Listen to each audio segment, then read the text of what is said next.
Dans cette vidéo, je te partage en toute transparence les rentes que j'ai obtenues en mois d'octobre à partir de mes investissements que je fais depuis un an sur des micro-investissements. Cette vidéo va t'intéresser si tu as commencé à investir sur les plateformes de crowdfunding, crowdlending, peer-to-peer lending, enfin si ça te parle, ça les micro-investissements. Si tu as commencé à investir ou que tu songes à investir, alors on va aller basculer sur mon écran, tu vas voir. Donc là, je suis dans ma villa que j'ai louée à Bali, à Ubud, en Indonésie, je ne sais pas si tu connais. Voilà, je te montre un peu la villa, l'ordinateur est là-bas. On va aller installer l'écran juste derrière et on va aller, je vais te partager en toute transparence. Est-ce que tu connais l'Indonésie? Est-ce que tu es déjà venu ici? Et si tu es venu, qu'est-ce que tu en penses? Est-ce que c'est un endroit que tu trouves sympa? Dis-moi ce que tu penses de l'Indonésie. Ce point, c'est un dossier. Voilà, j'ai mes notes ici à l'écran. Si tu souhaites récupérer ce dossier, tu cliques dans le deuxième lien dans la description de la vidéo. Ce dossier en particulier t'intéressera si tu souhaites pouvoir investir pour toucher des véritables rentes. Tu vas pouvoir apprendre beaucoup de choses. Tous les mois, j'apprends et à la fin, d'ailleurs, je fais les leçons que j'ai retenues pour moi-même et du coup, tu pourras en profiter. Ce dossier pourra t'intéresser aussi si tu t'inquiètes de la faible augmentation, voire la baisse du pouvoir d'achat, si tu es en France par exemple, ou l'évolution des retraites.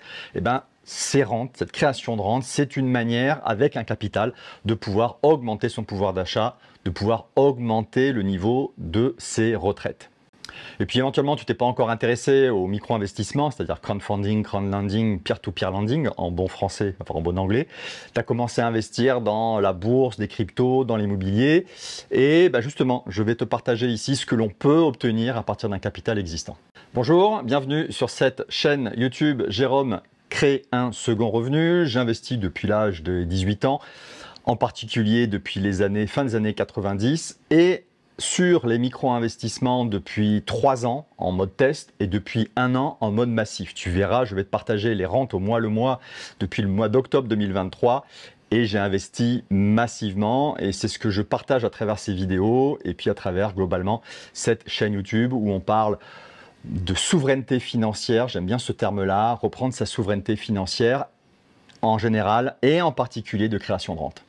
On bascule maintenant sur mon écran où je te partage les rentes réelles, j'insiste bien réelles, en toute transparence du mois d'octobre 2024. Si tu souhaites accéder aux autres bilans mensuels, j'ai créé une playlist spéciale dans la chaîne YouTube. Qu'est-ce que l'on va voir aujourd'hui ? Tu as à l'écran le plan détaillé de la vidéo. Je vais commencer par le rappel de mes objectifs, le capital investi à ce jour, la liste des projets en cours, les retards, et je commence à avoir un défaut, les rentes réelles du mois dernier, les rentabilités théoriques et pratiques réelles, les leçons que j'en ai tirées, et puis quel est mon plan d'action, qu'est-ce que je vais mettre en place pour mes investissements du mois de novembre 2024. Allez, on démarre.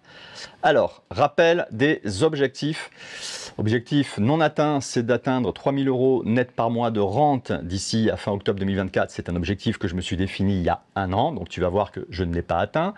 Ensuite, par rapport à la gestion du risque, j'utilise plusieurs diversifications. Entre 50 et 100 projets, ça y est, ce mois-ci, j'ai dépassé les 50 projets. Le nombre de plateformes, ça fait déjà pas mal de temps que j'ai investi sur plus de 10 plateformes. Et puis les zones géographiques, aujourd'hui je suis essentiellement, majoritairement en Europe, un peu aux États-Unis. Voici pour les objectifs. Alors, le capital qui est à ce jour investi, j'ai 144 000 € immobilisés. C'est une partie de mon patrimoine et sur cette stratégie de micro-investissement, j'ai 140 000, enfin quasiment, voilà, presque 150 000 € immobilisés, c'est-à-dire qui sont en attente d'investissement ou en retard. J'ai 118 000 € de projets qui sont en cours, c'est-à-dire qui me versent des intérêts ou des loyers. Et puis ici, je te partage. Alors j'ai créé un outil spécial qui s'appelle app.créersecondrevenu.com. Tu as un lien dans la description. Je viens d'activer depuis quelques jours une offre spéciale. Tu as 2 semaines d'essai. Donc tu cliques et puis tu as une version épurée, simple, qui est gratuite à vie. Tu peux t'inscrire déjà. Et puis tu as des versions plus évoluées où il y a un essai offert pendant 2 semaines. Alors, en retard, j'ai 24 000 euros. Donc on va voir plus tard que tous les mois, j'ai du retard, mais que là, ça a augmenté. Les encours ont aussi augmenté. Et puis j'ai nouveauté, j'ai un défaut sur un projet. Et on en parlera dans les leçons des défauts. Donc voilà, en toute transparence, on verra un peu du coup l'impact que ça a sur ma rentabilité ou pas, hein. Ensuite, les projets en cours. Donc là, je t'invite vraiment à télécharger le dossier si tu veux voir éventuellement les projets sur lesquels je suis investi, si ça fait sens pour toi. Bon, c'est pour donner vraiment le détail. 51 projets sur lesquels je suis investi. Bon, je pense que éventuellement, si tu veux voir là, à chaque fois, tu as le nom du projet, la plateforme, la durée, le taux. C'est quoi? C'est la date où j'ai investi, le montant investi pour te rendre compte. Bon, je pense que ça, c'est pas spécialement important. Par contre, j'ai fait une analyse pour voir un peu par plateforme. Quand je te parlais de diversification par plateforme, voilà les plateformes sur lesquelles je suis investi. Ça ne veut pas dire que ce sont les meilleures plateformes pour toi. Et justement, certaines plateformes sont en retard, donc ça te permettra de te rendre compte de la rentabilité et puis surtout c'est du risque, hein. On a à chaque fois un principe en investissement, je pense que tu le connais, c'est plus la rentabilité affichée est importante, plus le risque associé est élevé, ce qui est logique. Voilà, donc ici je dois être sur une quinzaine de plateformes. Les types de projets, pour moi, c'est un type de diversification. On a vu la diversification par plateforme. Pour moi, je ne veux pas être investi uniquement, par exemple, sur des projets de crowdfunding immobilier ou uniquement sur des prêts aux particuliers ou uniquement sur des prêts agricoles. Mon objectif, c'est d'être un tiers, un tiers, un tiers. Donc là, on va dire, je suis presque à moitié sur des projets agricoles. Tu vois que j'ai 62 000 euros pratiquement. Et puis le peer-to-peer, donc le projet le prêt au particulier, mais en fonction des plateformes que j'utilise. Tu as le détail d'ailleurs sur la slide que je t'ai partagée juste avant. Télécharge le dossier, hein, c'est le deuxième lien dans la description. D'ailleurs, j'ai vu que j'avais isolé, donc ça fait 65 000 en peer-to-peer lending. Et mon objectif, ça va être d'augmenter la partie immobilier locatif. Pas trop sur la partie marchand de biens, parce que je vois les retards s'accumuler quand je regarde les comptes Twitter des gens qui sont investis sur l'immobilier en France, l'immobilier marchand de biens, achat-revente, etc. Et donc, je prends moins de risques en allant dans du locatif, et puis je verrai, je te partagerai aux États-Unis. Ensuite, répartition pour moi, diversification, c'est diversification par pays. Donc pareil, ça c'est des choses que tu peux avoir en passant par l'outil. Alors ça c'est une fonction avancée, hein, mais en tout cas, voilà, c'est la carte géographique, je suis un peu aux États-Unis et puis grosso modo en Europe, tu as ici le détail des pays. Voilà, alors l'Irlande, je ne sais pas pourquoi elle s'est affichée là, c'est qu'à un moment j'ai fait la capture d'écran. Voilà la liste des pays sur lesquels je suis investi. Maintenant les retards. Alors, les retards, je parle des retards par plateforme et après je parlerai des retards par pays. Pour moi, c'est les deux analyses qui peuvent faire sens. Dis-moi si tu as des analyses différentes, je pourrais les intégrer dans la vidéo que je tournerai début décembre pour le bilan du mois de novembre. En ce qui concerne les retards, premièrement, analyse des retards par plateforme. Donc on retrouve Heavy Finance que j'avais le mois dernier, mais il y en a un peu plus de retard. Donc ça, c'est des projets agricoles en Europe du Nord, Europe de l'Est, c'est-à-dire Pologne, Bulgarie, Pays-Baltes. Et puis Land, c'est aussi Pays Baltiques, Roumanie, je crois qu'il y a... Ouais, c'est ça. Donc c'est les pays de l'Est, pays nordiques. Donc là, explosion. Land, j'avais 2 ou 3 000 euros le mois dernier. Explosion, je suis passé à 12 000 euros. Donc gros problème puisque c'est à peu près presque la moitié de mes investissements, autour de 65 000 euros. Ben là, maintenant, je commence à avoir pas loin de 20 000 euros. Plus de 20 000 euros de retard sur les 60 000. Donc gros warning sur les projets agricoles en financement participatif. Tudigo, on en parle juste après. Ensuite, les retards par pays. Donc la France, c'est Tudigo. Et ce qui est apparu, c'est la Roumanie via la plateforme Land. C'est essentiellement la Roumanie qui vient d'arriver ce mois-ci. Donc on retrouve ici, mais ça c'est un biais parce que comme j'investis très peu en France, pas du tout en Allemagne, pas du tout en Espagne, pas du tout en Italie, on retrouve des pays dans lesquels je suis investi en Europe. En ce qui concerne les rentes réelles, parce que tu peux t'inquiéter en te disant « Ouais, Jérôme, il a eu beaucoup de retard », bah, tu vas voir que finalement, ça n'a pas un impact... comment dire, ce sera un peu le bilan à la fin, c'est que l'impact de ces problématiques n'est pas catastrophique, franchement, regarde. Donc, ici, les échéances, donc on retrouve les mois précédents, et puis ce mois-ci, on voit que les retards ont grossi.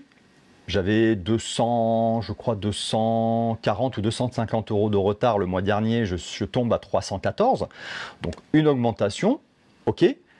Mais par contre, je suis quasiment à 1000 euros de rente alors que le mois dernier, j'étais à 750 euros de rente. C'est-à-dire que malgré les retards, et à ce jour, mon capital n'est pas en risque, c'est juste un retard, c'est pas un défaut, on en parlera du défaut après. Et d'ailleurs, c'est la grosse leçon. Mais en tout cas, malgré ces problématiques, j'augmente mes rentes. Et bon, je suis un peu déçu, je voulais dépasser les 1000 euros, je voulais pouvoir faire « Ouais !» Bah non, ça sera pour le mois prochain, parce que je vais continuer à investir. Du coup, en ce qui concerne les rentabilités, quelles sont les rentabilités que l'on obtient avec, que j'ai pu obtenir? Rentabilité théorique, c'est-à-dire, je prends mes rentes totales, c'est-à-dire j'intègre les retards. Voilà. Si je n'avais pas de retard, divisé par le capital investi, ça me fait à ce jour 10,38%, sachant que j'ai des projets, je devrais être plus, je devrais être autour de 12%. Si j'arrêtais d'investir pendant 2 mois, je serais à 12% en théorie. Pourquoi? Je l'ai partagé dans la vidéo du mois de septembre, donc du mois dernier, je crois. C'est qu'en fait, j'ai pas mal de plateformes, j'ai à peu près 2 mois entre le moment où je leur dis je veux investir sur ce projet-là et le moment où je récupère mes premiers intérêts. Et là, voilà, à peu près, je pense qu'il faut compter 2 mois maximum. D'ailleurs, dans la plateforme, je t'ai rajouté ce mois-ci la date de début de remboursement.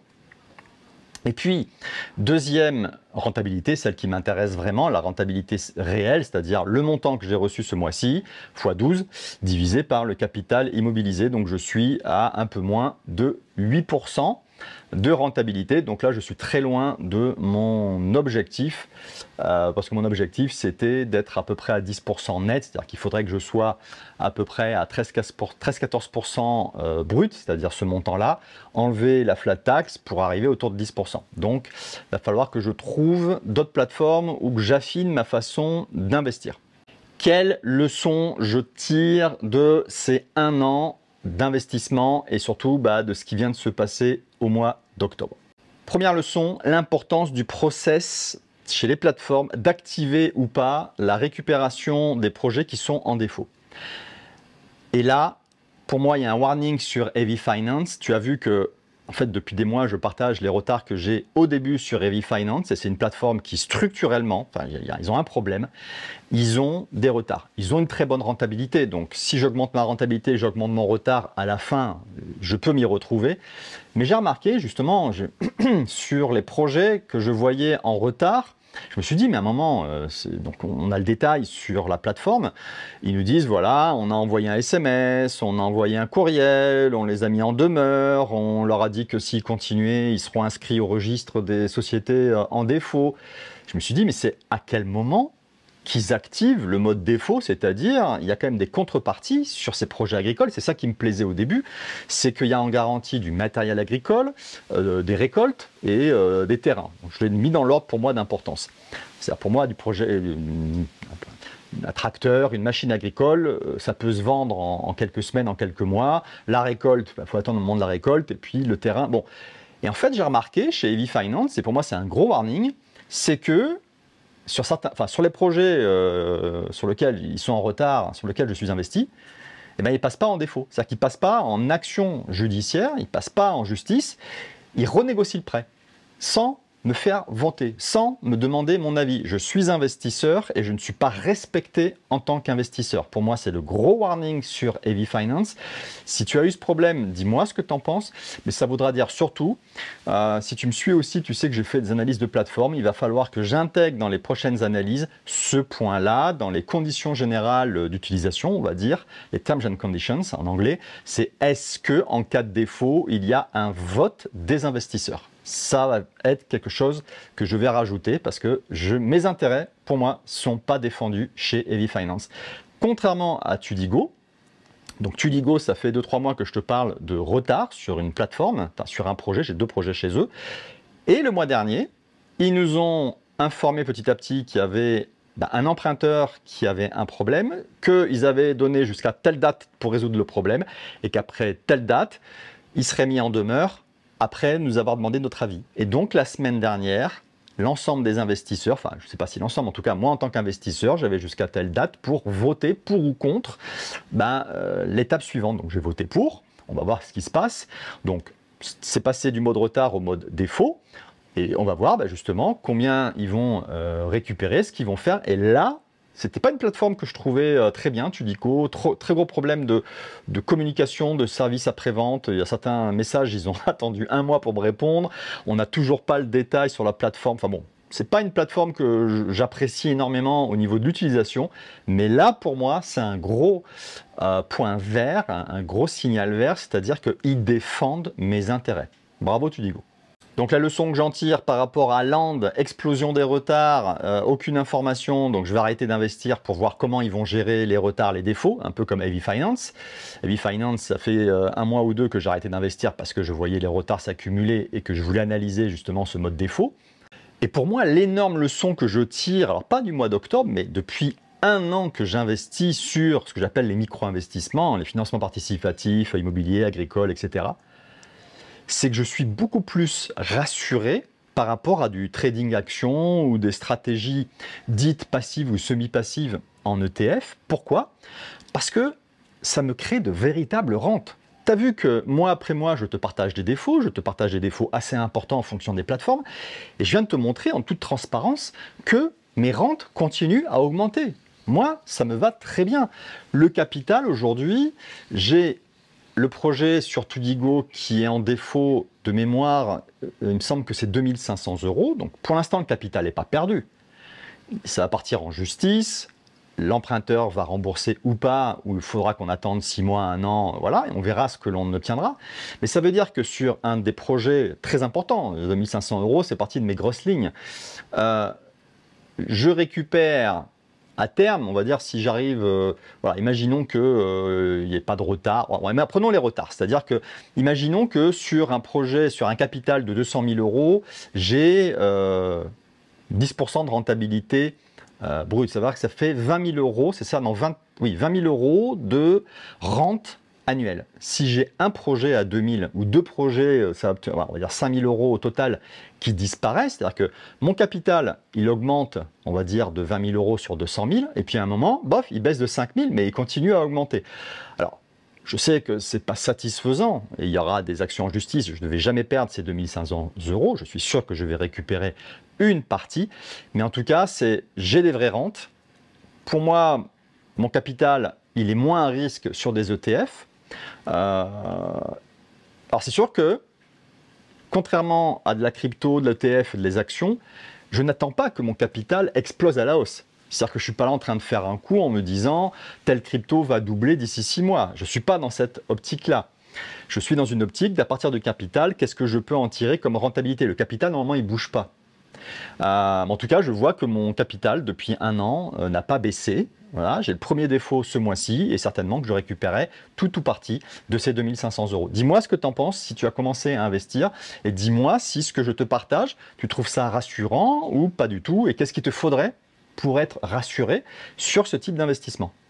Je te partage mon plan d'action pour le mois de novembre. Qu'est-ce que je vais faire?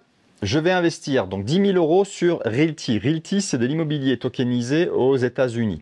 Alors, immobilier tokenisé, ça veut dire que on achète une maison ou un immeuble de rapport, comme on appelle ça en France, au lieu d'avoir des actions d'une, en France ça s'appelle quoi, une SCI ou une SCPI, bon là ça passe par la tokenisation, c'est-à-dire qu'on a un token, c'est l'équivalent d'une action, c'est juste plus moderne, voilà, c'est la DeFi, c'est le monde d'aujourd'hui et de demain versus l'investissement en direct qui est le monde d'hier et d'aujourd'hui. Voilà, on est en train de switcher, donc l'objectif pour moi ça va être, pourquoi est-ce que je veux faire ça? C'est me diversifier au niveau de la devise. Tu as vu que j'étais essentiellement en euros. Et puis, de pouvoir Ben, tu as vu que j'avais beaucoup d'agricoles, beaucoup de peer-to-peer, et donc là, je veux augmenter ma part loyer parce que je ne suis pas rassuré d'aller investir dans l'immobilier sur du marchand de biens. Je veux obtenir des loyers plutôt que des intérêts sur une opération. Voilà ce que je pouvais te partager. Ben, écoute, moi, je vais retourner à la piscine. Si tu souhaites que l'on y discute, que je te donne mon avis sur ton portefeuille, ta stratégie, tu as la possibilité de réserver un appel avec moi et puis en discuter. Attention, ce n'est pas du conseil en investissement, c'est juste un avis de quelqu'un, tu as vu, qui a près de 150 000 € investis. Si tu souhaites que je te partage d'autres leçons par rapport à ces investissements, je t'invite à regarder la vidéo que j'ai faite le mois dernier. Donc, c'est les leçons que j'ai apprises de mes investissements du mois de septembre 2024. Tu cliques ici, je t'attends. Vas-y.